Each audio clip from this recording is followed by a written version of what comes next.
I'm Cindy Scott, mom of two and founder of Smart Family Money.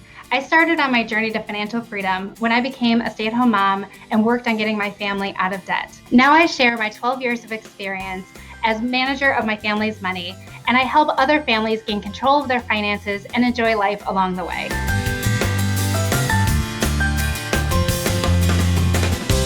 Before I was a mom, I was actually a medical librarian. We were a two-income household, and we weren't too concerned about our finances. When my daughter was born 12 years ago, I became a stay-at-home mom, which had always been my dream. Unfortunately, we did not plan very well for me becoming a stay-at-home mom. We started looking at our budget and realizing that we were essentially living paycheck to paycheck, and we realized something had to change at that point. So we started taking a look at where our money was going, and a very large chunk of our budget was going towards debt. Our biggest goals were to reduce the amount of money that we were spending each month so that our income then was greater than our expenses. And we did that by looking first at what were our top expenses. Our first biggest one was our mortgage. The next biggest expenses for us were our two car loans.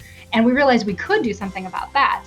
So we sold both of our almost new cars and we bought two very old cars that we were able to afford without a car loan. And that one change made a huge difference. We were able to start paying off the student loan debt and start putting some money in savings. As a stay-at-home mom, I kind of started taking it on as my responsibility to play defense on our finances as much as possible.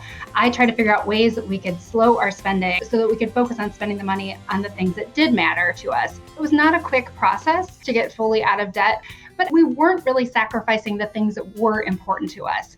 We just gave up driving newer cars. We tried to eat out less. We gave up buying newer clothes for the kids. When we originally made a plan to pay off our debt, we had very ambitious goals, and then life happened along the way. We unexpectedly had a second baby. We moved, and we actually had two cars die, and we had to replace those two cars. So there were definitely times when we had to put the debt payoff plan on hold.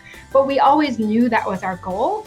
And every time it felt like life set us back 2 steps, then we take another step forward. You just have to keep moving forward, and eventually you will get there. We became debt-free besides our home in 2015, and it took about 8 years from the time we started. So when my kids were both in school full-time, my son was 6 and my daughter was 8, I had decided it was time that I wanted to get back into the workforce. I found a part-time regular job, but I really struggled with the work-life balance. After I had worked that job for a little while, I had decided I wanted to start my own business. I decided to pursue blogging about saving money, and it took me a couple years before I made any money that really made a big difference in our family's financial situation. I have never regretted starting my own business so that I have control over my time and I can always put my family's needs before my business needs. I hope that our financial journey has taught our kids about the value of a dollar, that how we spend our money reflects the things that we value in life. When you're looking at ways to save money, look at the big expenses. If you do have 2 car loans, that can be taking up a giant portion of your family's budget. And if there's any way that you can get rid of those, you could make the difference between being able to stay home and not. Trying to figure out how you can cut your budget. A lot of times that can feel a little bit frustrating,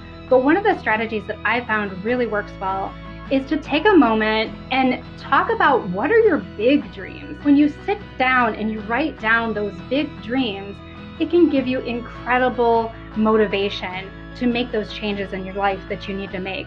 And if that change is driving an older car for a while or giving up eating out, those seem so small compared to that big, massive dream that you have. The big dreams that I had were, number one, I wanted to stay home with my kids. My goal long-term is that I can decide what I want to do with my life, and money is not the question. Thankfully, we have gotten our financial situation in order, and this was my big dream. And I do believe that if I hadn't become a stay-at-home mom, I don't know if I ever would have had this change in financial heart to get a handle on our finances. And I do feel like motherhood is the reason that I finally reached those financial goals.